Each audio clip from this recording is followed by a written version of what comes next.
Welcome to the lecture on Holocaust. I am going to introduce you to the idea of Holocaust if you already do not know about it, and I'm going to tell you about the basic things that you need to know about Holocaust before we proceed with the novel. In this lecture, you will not be seeing me because I want you to concentrate on the images that I'm going to show you on the screen. So your focus should be on the images and not on me at all. All right, let us begin with Holocaust. I am going to just, as I told you, I'm just going to touch on the surface level. I'm not going to go deep into it because Holocaust is a huge topic. It is a very, very complicated topic and it cannot be done through one lecture. There are entire history books, entire courses that are dedicated to the Holocaust. So there's a lot that goes on when we talk about the topic of Holocaust. So I'm not going to go into so much details, but you need to know about certain important details that are related and are relevant to the book. Right? Okay. So what was Holocaust? When did it happen? And how did it happen? So the idea of Holocaust is connected to the idea of Hitler and the termination of the Jews during the Second World War. All of you know about it, right? And we all know about Hitler's history. We all know about what happened to the Jews during the Second World War, and this entire state-sponsored, state-planned mass genocide of the Jews during the Second World War is known as Holocaust. We have already mentioned it in the previous lecture. Now, the genesis of Holocaust is obviously in right-wing propaganda that happens in Germany during between the First World War and the Second World War, and the propaganda consisted of certain things that spurred the hatred of the common people against the Jews. And obviously, as we all know, that the mastermind behind it was Adolf Hitler, right? And the propaganda was such that the idea that the Jews were to be blamed for Germany's problems, that was the propaganda against the Jews. And what was, what was it that they were blamed for? Hitler blamed the Jews for his failure, for his personal failures, his failure to get into art college. He also blamed the Jews for taking the jobs of the real Germans when he was unemployed, penniless, and homeless. So there is this idea that the Jews are taking the jobs of the real Germans, right? Then along with that, there was also the stab in the back myth and the loss of First World War. The stab in the back myth is actually, a legend, a kind of a myth, a notion, a widely believed, idea in the right-wing circles in Germany after 1918, that is after the First World War, that the German army did not lose the First World War on the battlefield, but was instead betrayed by the civilians, and especially the Jewish civilians on the home front. Okay, so this was the myth that was propagated, and the Jews were also blamed for being part of the communist conspiracy to take over Germany. So for many years, over the years, there was this very calculated and very well-planned assault against the Jewish identity, against the Jewish community, and several other factors led to this overall, antipathy against the Jews of the Germans. And that include even art and literature and propaganda and various other forms of propaganda. I've just given you three posters that were part of the propaganda, and if you look at the posters, you will be able to find out how not only the voice of the state or the voice of the right-wing Hitler's party, but also art, literature, culture, songs, poetry, everything kind of can play a role in excommunicating one particular community and forming a public opinion against that community, so much so that the community was pushed to be completely demolished. So you can see these three posters that I've pasted here, where the Jews are portrayed as the evil ones in the first poster here. Just follow my cursor, you can see that, you know, it's almost like the Jew is stabbing a German soldier in the back. That is the stab in the back myth. And then you have the Jews as part of, you know, a communist conspiracy to overtake Germany. And then here we see the real face, you know, the evil face of a Jew and a Jewish person looking at you in extreme evil glances, and it seems like, you know, they are the ones out there, they are the enemies of the community. So this kind of a propaganda against the Jews went on for quite a while, and, you know, eventually it came to a point where, you know, the Jewish community was persecuted openly. All right. So the Nazi party did not just come to power overnight. It was a very sustained process of propaganda, of building public opinion against a particular community, of, you know, reducing them to monstrous, figures, of propagating lies against the community. So it was built up for several years, for several days together, till it came to a point when, you know, the Germans were ready to pay for blood for this community. Okay, the Nazi anti-Semitic ideas were clear in the 25-point program. If anybody is interested to read more about the 25-point program, you can read it. It's quite fascinating how, you know, the Nazi idea of targeting the Jews were openly spelled out, and yet there was no resistance per se. Rather, Hitler kept on winning by populist votes. He kept on winning the popular opinion of the people of Germany, and he was an extremely charismatic and an extremely charming leader. Okay, so by the time Hitler took power in 1934, he began to act on his plans to eliminate Jews from German society. I mean, that was one of his election promises, that once he comes to power, he will see to it that the Jews are exterminated and the Jews are taken care of. Okay, the term that they use was final solution. Okay, so they will finally solve the Jewish problem. This is the term that they use, the final solution. And the Nazi dictatorship strengthened measures taken against the Jews, and they would get more and more severe. So what is fascinating about, you know, this kind of a program is that as I just mentioned, that this is something that did not happen in terms of, like, you know, suddenly. It was a very calculated, it was like slow poisoning the community for over many years, and eventually turning a section of the community against another. So that is the scariest part, that the Germans participated, though not everybody was Hitler, obviously, but they wholeheartedly participated, they wholeheartedly supported whatever Hitler and the Nazi party was doing. All right. Let me just quickly tell you some salient points of this 25-point program, which was their election manifesto before they came to power. So one of these was that the unity of the German-speaking people, the abolition of the Treaty of Versailles. Then you have land and colonies to feed Germany's population. Only Germans can be citizens. Very important for the fourth point in the 25-point program. Only Germans can be citizens. No Jew can be a German citizenship. So taking away citizenship from certain sections of society. People in Germany who are not citizens must obey special laws for foreigners. And along with citizenship, also rights of votes were also restricted. Only German citizens can vote and be employed or hold public office, which means that Jews are not allowed to do any of these. All right. Citizens are entitled to a job and a decent standard of living. If this cannot be achieved, foreigners should be expelled. Now look at, you know, the manifesto. It is stoking fire in the minds of the Germans for rights of only a certain section of the population. All right. Then there are other points like, you know, I mean, abolition of the army and a new people's army should come in, improved education so that only the Germans can get a job. Then there should be an all-out battle against criminals, profiteers, and Jews who must be punished by death. All right.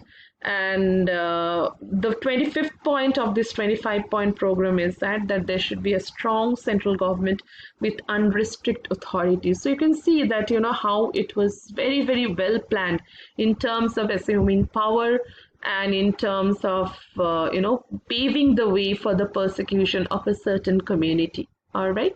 Again, some illustrations are here. As you can see, these ideas were propagated in society like slow poison by several means. And we can see here an illustration where the school children are being taught about these ideas. And then we see that, the persecution of the Jews began very soon, kind of, as if they were keeping the election promise, and they were living up to what they had promised to do. All right. And we have several other incidents that happened throughout Germany, which then later on passed on to the rest of Europe. Here are some photographs from Nazi Germany. Here in the first photo here, you can see that a Jewish man is being measured in terms of his features.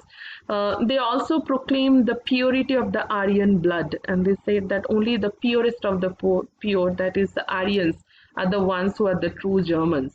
So there was also this thing about racial purity and who are the original inhabitants of the soil, and they consider the Jews as the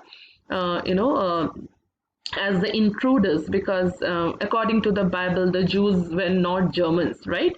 The Jews came from the Holy Land, right, of which is geographically somewhere in the Middle East, Israel, right? So the Jews were originally, they were scattered from the biblical times, and therefore the Jews were not considered to be the pure Aryan Germans, right?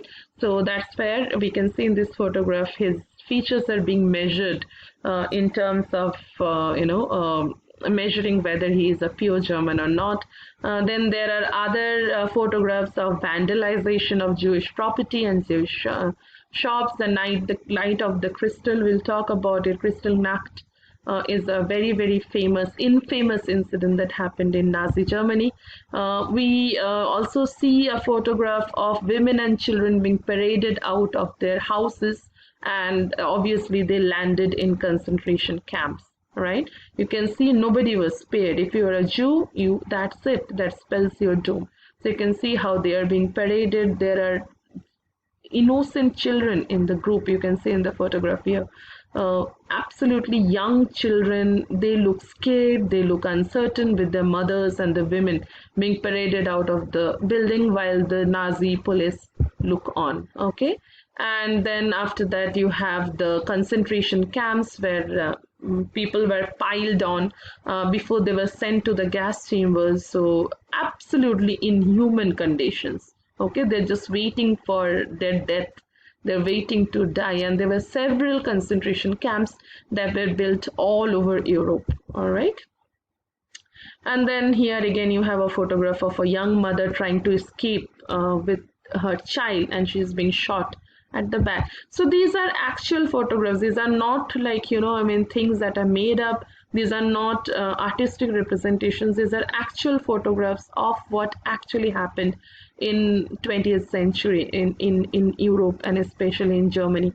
Another photograph of the children being lined up before they're taken to the gas chambers. It's heartbreaking. Every time I deal with this topic, it's very, very emotionally, taxing for me to teach this, because it's absolutely astounding how this happened to so many people for so many years.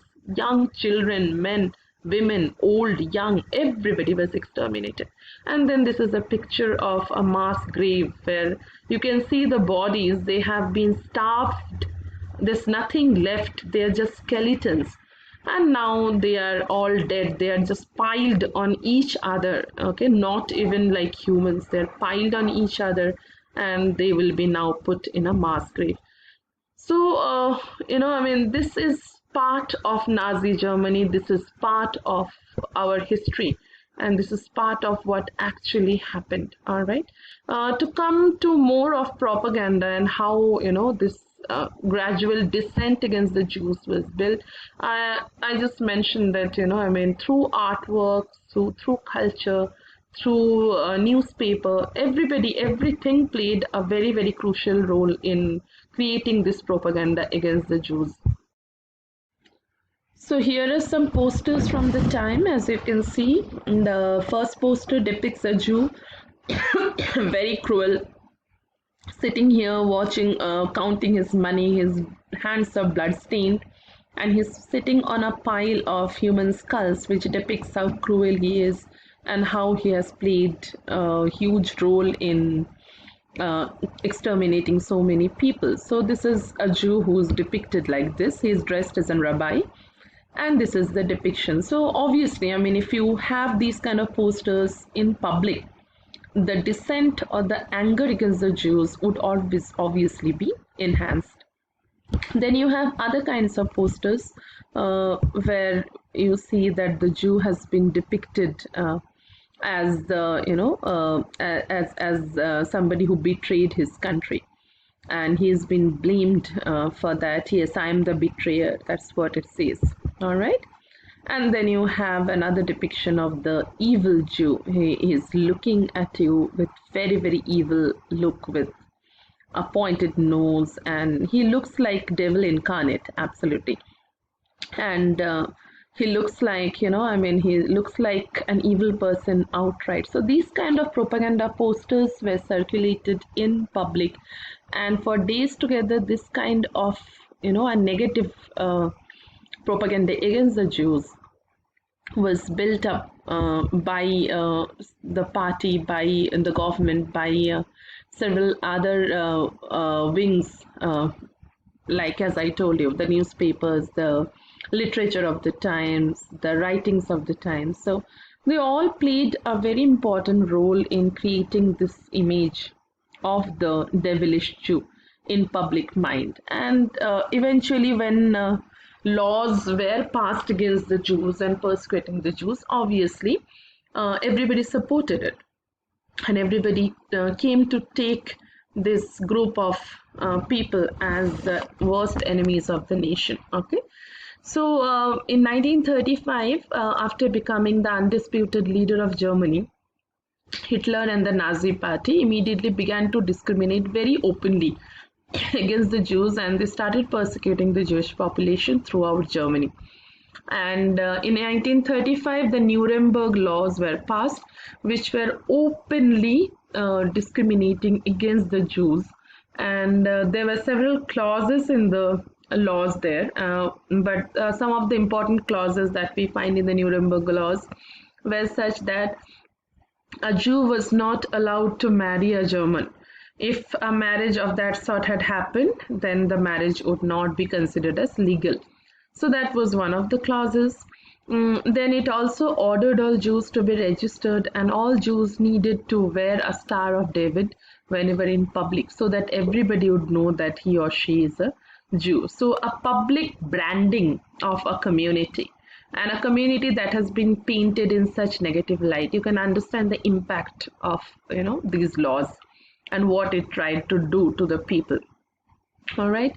Then gradually Jews were removed from all key jobs and political positions, and they were gradually, their businesses were taken over. Jews in Europe were very rich. They were the first bankers. They were some of the first businessmen of the world, and most of them were quite rich. And overnight, their properties were seized. Their means of survival were taken away, and they were locked down in their houses. And this is a stage right before the expulsion of the Jews in huge numbers into the gas chambers. Okay, so we can see that gradually how it was built up against the Jews, so much so that eventually they became a marginal community in Germany and in other parts of Europe as well.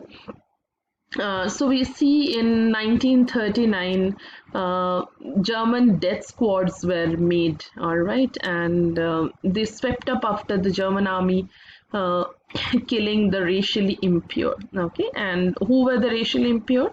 Obviously the Jews and the Gypsies and anybody else who was not considered to be of pure Aryan blood. Now, Einsatzgruppen, which was the name of the German death squad, it was made up of 4 battalion-size operational groups. It was like a military group.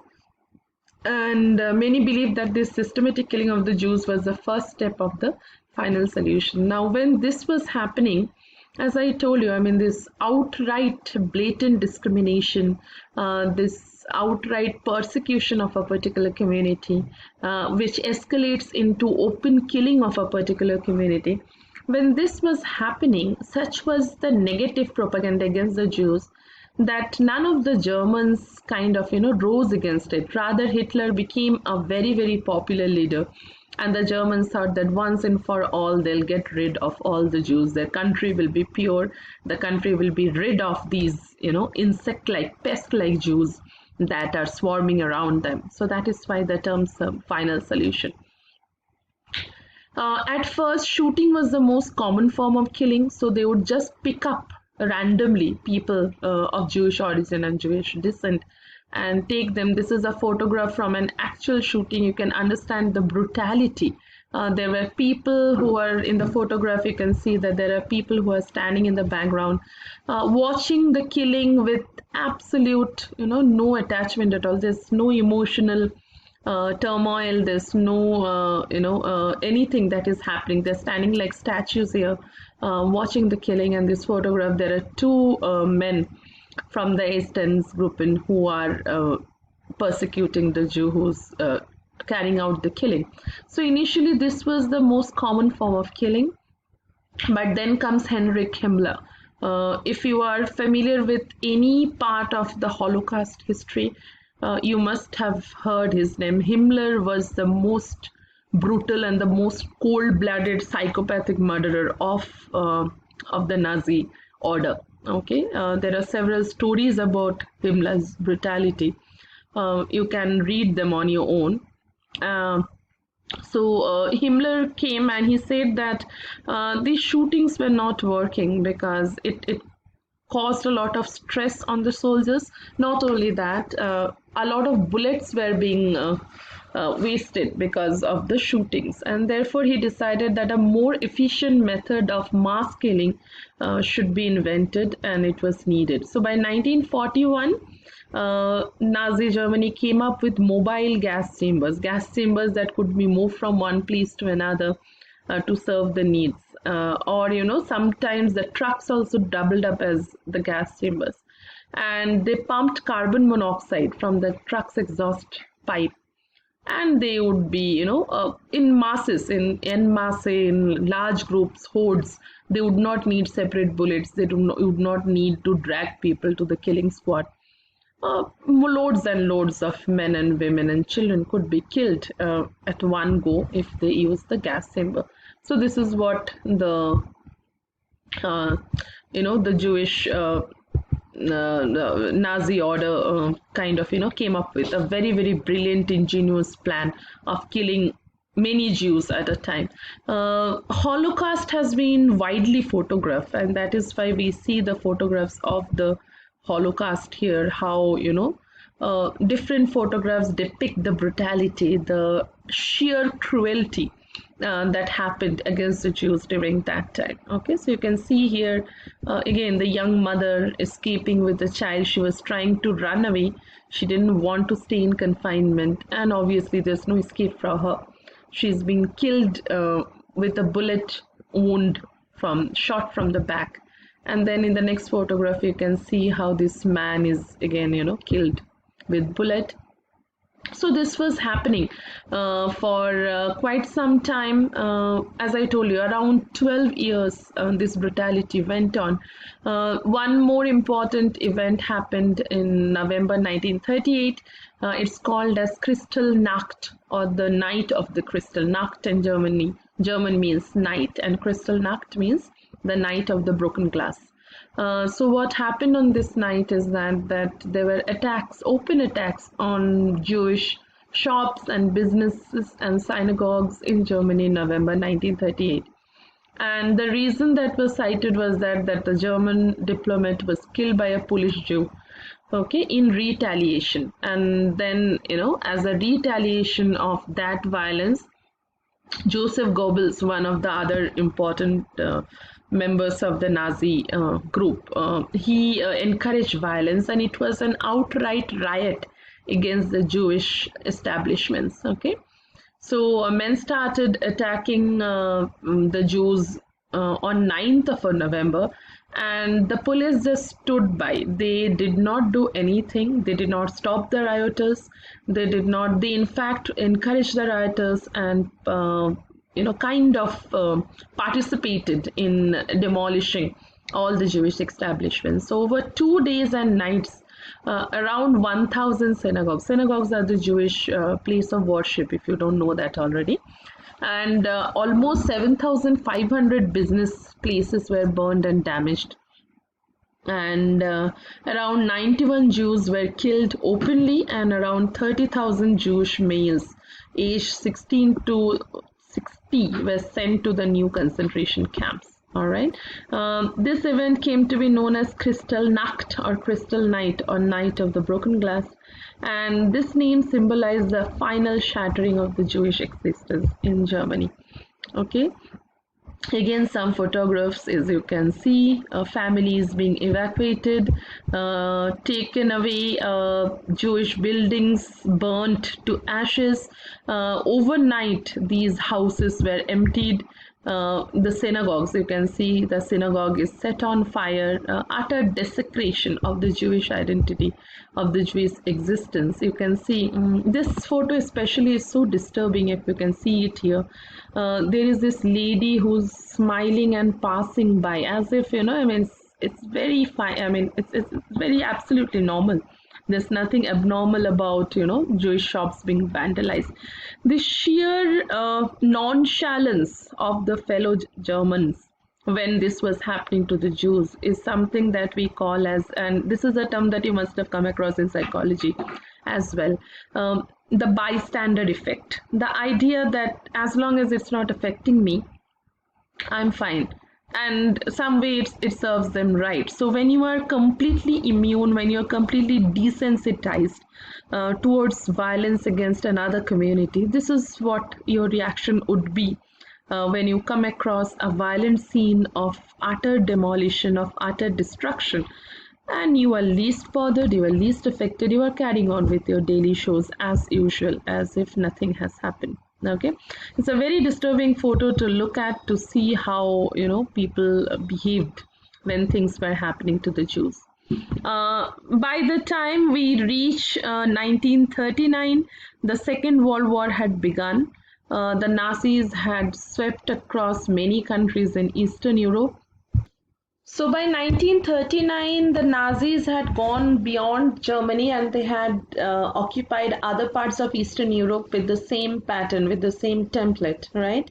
And one other thing that the Nazis regime did was to create ghettos, right? And ghettos are essentially sealed off areas of entire cities, and they would build a wall around this areas whereby the Jews would be kept confined within these walled ghettos. Okay, so this was another way of killing off the Jews, and obviously the ghettos would be overcrowded, they would be cut off from all main supplies, and they would have very poor hygiene and terrible health conditions, and a lot of the Jews would die of disease and starvation only. So there were several ways in which the Jews, in not only in Germany but all over Europe, were persecuted, were tortured, were put to death directly or indirectly. And Auschwitz, Warsaw, these became very important names for ghettos, for gas chambers, and so on. Now, this is a picture of the ghetto. As you can see, all the Jews would be put behind this wall. This would be a locked away place away from the city limits. As you can see here, they're building walls, and the Jews are supposed to, stay inside. They're not supposed to go out. This is another photo where you can see the German children are completely untouched and unbothered by what is happening around them. There is a Jew that is lying here dead, and well-dressed German children and mothers are just walking past without feeling anything for the dead Jew. Some of the children are smiling here. We can see this family is just walking past again. Classic bystander effect, because the hatred against this community had reached a point where nothing else mattered, and the death of these people did not really affect the rest of the people who are just looking by or just going by with their regular lives. Okay, so that is what is most tragic about the Holocaust, that there was one community which was targeted, which was persecuted, which was tortured to death, and yet Hitler's popularity did not suffer any dent at all. He kept on being the most popular leader. He kept on winning elections after elections. And Nazi Germany kept on functioning not only within Germany, but then the Nazi forces had spilled over to the rest of Eastern Europe as well. Very, very harrowing, extremely disturbing pictures again. As you can see, this young girl sitting with the corpse, the dead body of her younger sibling, younger sister. She is obviously orphaned, and therefore she doesn't have anybody to look after her. All right. There was an Warsaw uprising in 1943 where the Jews kind of fight back in the Warsaw ghetto, and the reason for this uprising was because the Jews heard that they were being taken away to death camps. And the death camps were terrible. I mean, the conditions of staying there were terrible even before they were taken into the gas chambers. And once they reached the death camps, obviously they would be taken to the gas chambers to be exterminated in hordes, in bunches. Okay, so around 750 Jewish fighters fought the heavily armed and well-trained Germans, and they were able to hold off for almost like a month. They were able to defend themselves for about a month, but obviously they could not stay put in front of the mighty German army, and the revolt was eventually crushed, and 7,000 Jews were shot openly, point blank, and the rest were deported to the camps to be killed through poisonous gases. So whatever they would do, obviously, the end result is going to be that they would be killed. There is no middle path. There is no compromise. They will have to die. So again, I mean, Holocaust has been so graphic because of the visual texts that have survived the Holocaust, and that's what we get to see here. There are several photographs, there are several depictions of what actually happened during this time. Harrowing, haunting images of death, of desolation, of utter tragedy of human life caused by other fellow human beings. Okay, so we see one more photo there. This man is beating his breast, and we can see here that there are other photos that you can see.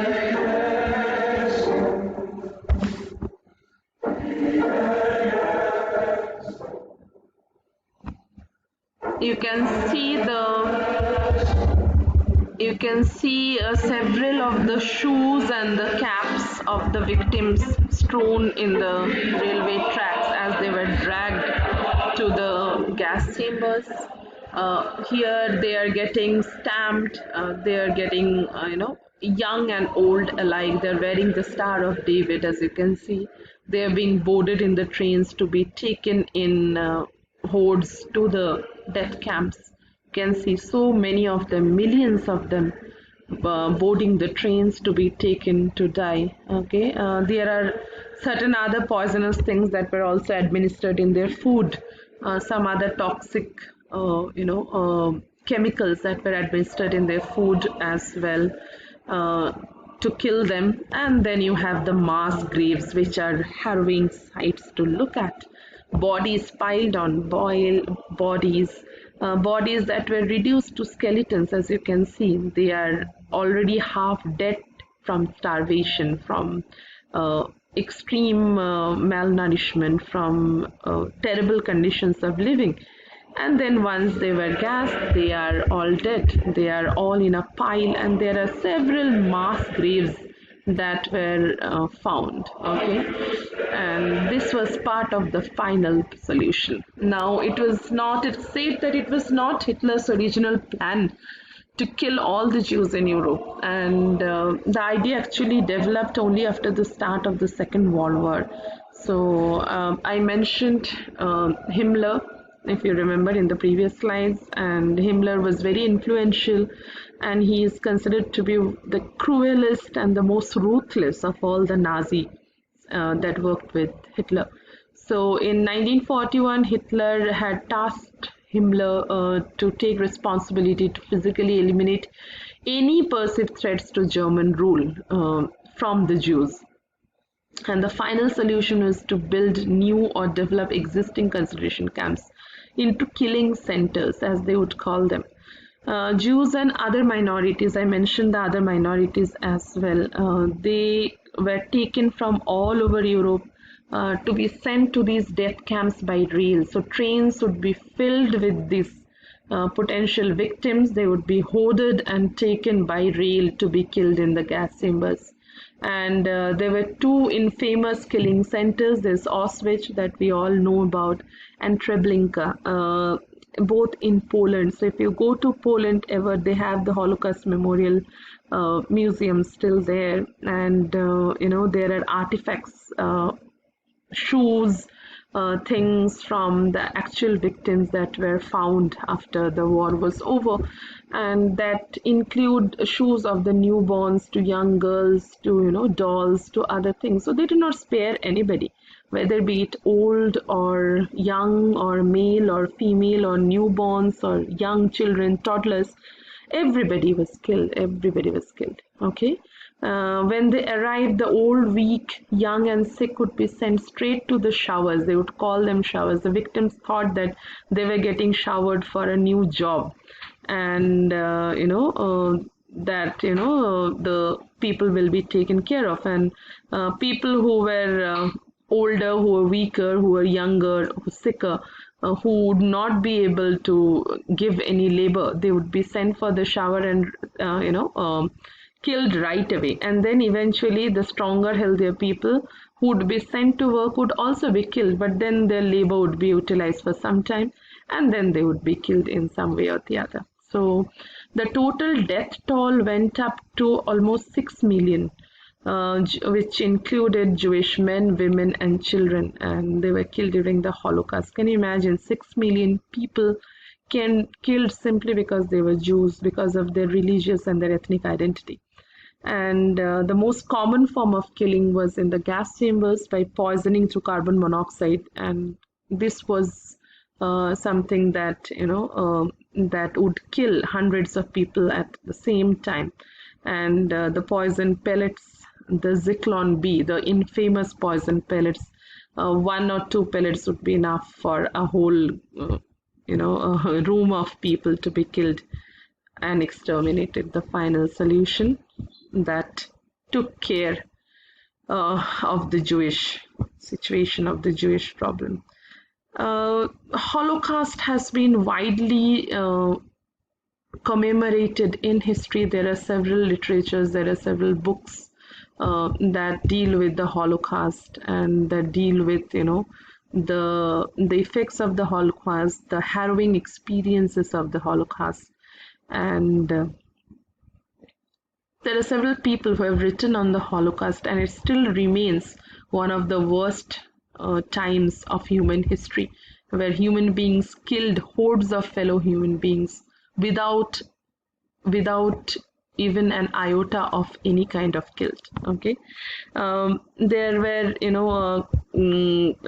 quotations from diaries and journals of people who survived in the Holocaust, and they said that some of the Jews did not know what fate awaited them. They were not told. And inside the camps, when they were inside the camps, I heard accounts of the, just a minute. Yeah, I heard, yeah, I'll just go back to the quotation. Just a minute. I don't know where it vanished. It's not come back. So basically, what the quotation says is that they could hear the Polish farmers could hear the the whistle of the trains, and that was a chilling reminder that more people are coming back. Okay, coming for the dead. Okay, so accounts of local Polish farmers signing to them as they pass the fields in the crowded trains. And before the Jews' unrest, Michel made a speech to them on these occasions. He used to wear a white coat to give the impression that he was a physician, and then they would announce that the Jews would be sent to work, and that's where they would go and go for the shower, which was actually not a shower but a gas chamber shower. And at a time, 30, 40, 50 people would be killed. They would be gassed, they would be killed all together. Okay, and the women begged for their lives, the women begged for the children's lives, and of course nothing was going to work for them. All right, so there are accounts from people, you can read yourself. I don't have to tell you that. I'll just show you the map of the Jewish persecution that happened all over Europe. So here you have the map of Nazi concentration and extermination camps. You have Germany here going on to Luxembourg, and then it moves beyond Germany, as you can see. Okay, it moves to Austria, it moves to Hungary, it moves to Prague, it moves to Prussia, it moves to Poland. These places all became part of the extermination. So you can see the black squares are extermination sites, and then you have the white triangles which are extermination and concentration camps. You have one in Auschwitz, one in Majdanek, and then you have other ones sitting there, and then you have the concentration camps. There are so many of them all over Eastern Europe, as you can see here. Okay, this is again the map of the world. End of the Second World War, American and Soviet armies came once Germany was defeated in the Second World War. The armies came and they liberated the death camps in 1945. And there are several accounts of how Jewish inmates killed the German prison guards with their bare hands and shovels. But then that was not enough to stop the cycle of killing. Local Polish villagers were forced to bury the dead, and in 1948 the State of Israel was created as a homeland for the Jews. Many Jews returned to their homeland after almost 2,000 years of exile. However, the creation of the Israel has caused great tension in the region, as Arabs who lived in this area were forced out. So as you know, the Israel and Palestine issue is still going on, and we still see, the effects, the after effects of Holocaust in modern day geopolitics as well. All right. Now, let us move on to talk about certain symbols and terms that we'll come across in this text. The first one being Holocaust. Obviously, we have already spoken about Holocaust, which refers to the mass murder of around 6 million European Jews and Gypsies and homosexuals and other, people of the margins who were persecuted by the Nazi regime during World War II. You can find a lot of extra material on Holocaust if you are really interested to read on them, different other methods of persecution, different medical experiments that were conducted on the Jews, and different other accounts that we see. The famous Annie Frank's diary is again based on the experience of a young girl during the Holocaust, how she hid for days together in her family's cellar to escape the Nazi police, and eventually she was taken out and she was killed. Okay, so Holocaust is one term that you need to remember to understand the text that we have at hand. Okay, the next term that you need to know in order to understand the text is the Star of David. This is how it looks like. This is currently the sign of the nation of Israel. But the Star of David has been a Jewish symbol from a long time. So Jews in Nazi-controlled countries during the World War II were required to wear this badge on all their clothes all the time so they could be identified. So they had to be, stamped with the Star of David. They had to carry the Star of David in their clothes any time that they would step out of the house, and they could be identified as a Jew. Okay. This is a symbol, obviously all of you are very familiar with. This is the Hindu symbol, the swastika of good luck and good fortune. This was used by the Nazi party as their own, and now in the Nazi context, obviously this has come to represent hatred and racism. In the text also, in Maus also, as you can see on the right hand side, this symbol is found on several pages, on several panels. When we come to the text, you can have a look at it with Hitler's face kind of drawn in the middle, but in a cat's manner. As I told you, in the book all the Germans have been represented as cats, so this is a symbol that you will encounter in the book whenever you are reading the book. All right. Next, we have references to Poland. The whole action takes place in Krakow in Poland. This is where geographically Poland is. It is a state that is adjacent to Germany. It is close to Romania and Hungary, as you can see here. The Warsaw Ghetto was there. The infamous Warsaw Ghetto was there. And the invasion of Poland by Hitler marked the beginning of the Second World War, because Germany kinds of breaches its borders and reaches Poland. And the setting of the novel that takes place during 1930s and 40s, the whole action that we can describe here happens in Poland, and that is why we have Polish characters also throughout the text. Okay, all right. In the map of Europe, this is where you can find Poland. Okay, the circle has moved back a little bit, so this is Germany. This is Poland, and it's next to, it's not like mainland continental Europe, but rather it's like, more towards Eastern Europe, as you can see here. All right.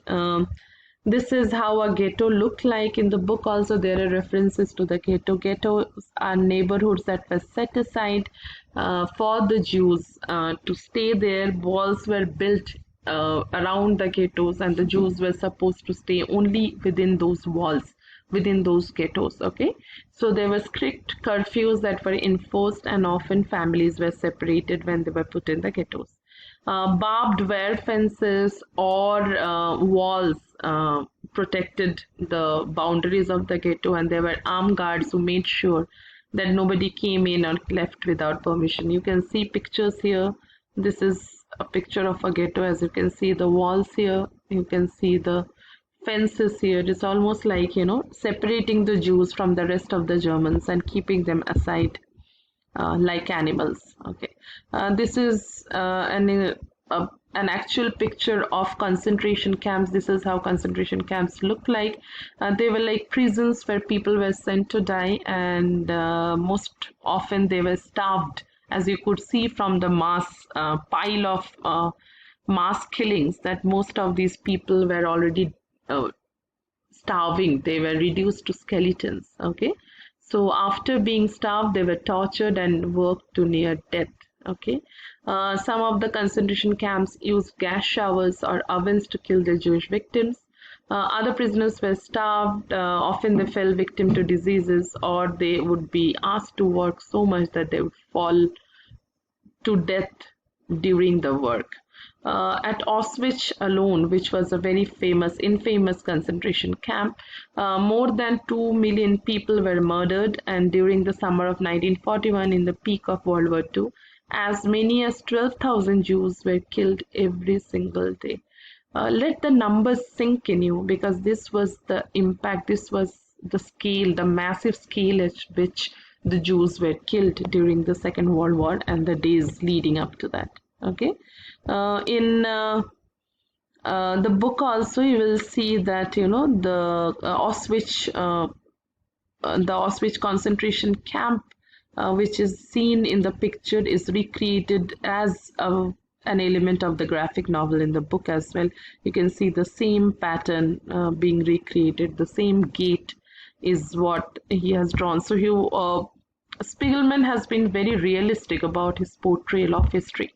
So even if he is writing a graphic novel, he has taken care of all the details of the historical places and the historical things that happened. All right. We also come across the term genocide, which means a complete elimination by death of a race of an entire people. Hitler's final solution included a genocide of all Jews in the face of the earth. Okay. So this is all about Holocaust, an extremely disturbing, extremely harrowing, extremely heartbreaking time in history where humans were killed, were tortured, were plundered, were treated as non-humans, and not only in one or two, but in huge numbers. 6 million is a huge number. It's like an entire population of some countries. And those many people were just wiped out from the face of earth. Several people escaped, the families were scattered, the family members lost contact with each other. Holocaust has remained in the memory of the people, and the trauma that they carried from the Holocaust had very deep reaching effects. In the book also, we will see that Artie's father recounts the horrors of the Holocaust, and he recounts the time before things went out of hand. So the story begins with, when he's leading a normal life, things were just shaping up into terrible things, and gradually they just escalate to the point that they are sent to the camp, to the concentration camps, right? So the whole story follows the journey of Art's father, Vladek, and Ania, his wife, and we see that they had a big joint family that got scattered. The children died, the old died, and the terrible conditions in which they had to live, so that just to make sure that they survived, that they lived, that they were alive. So it's a very, very disturbing tale, and if you are interested to learn about Holocaust more, there are thousands of documentaries, thousands of books, thousands of literary works, several pictures that depict the horrors of the Holocaust. And what the Holocaust, brings as a lesson for us, for modern people, is how hatred and how propaganda can lead us to such inhuman and devilish acts. Because what is more, disturbing than just a Nazi group of Nazi men persecuting the Jews is that most of the Germans during this time supported this. They did not raise their voice. They did not go against their government. They participated in the killing. They did not obviously do it themselves, but the tacit support that they provided, because there was so much hatred generated against the Jews. The idea that, the Germans are in trouble and the Germans are in danger because of the Jews. This was the constant propaganda that was done against the Jews, that they are the traitors of the country and they are the ones who are the backstabbers, and the Germans are in danger. The Germans obviously were the majority, but then this created such a poisonous environment, it created such a slow poisoning effect on the people, that common people supported Hitler. Hitler kept on winning elections after elections. He had a massive charismatic appeal, and he had immense effect on people. And people just refused to see what a mass murderer he was. It was only much later, after the Second World War, after, Germany was devastated, after Europe was devastated, the whole world came to a standstill and things started afresh. There was a new beginning.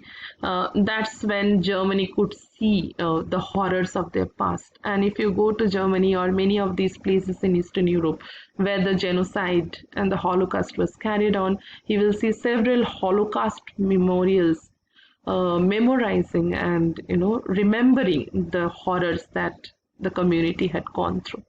So this is all on Holocaust. As I told you, this is a very scanty, on the surface, absolutely superficial lecture. There are many, many other things that I could have talked about, and we could go on for hours after hours on the Holocaust. I wish this was a face-to-face class to discuss with you. But since we don't have that luxury, let us confine ourselves to this discussion. If you have anything more to add, please feel free to send a voice note or an audio note. If you have any questions, you can also ask me in the group. And we will move on to our discussion of the text now that we are done with the background. So with this, we stop our lectures on the background and we will be moving on to the text in the next lecture. Till then, goodbye, take care.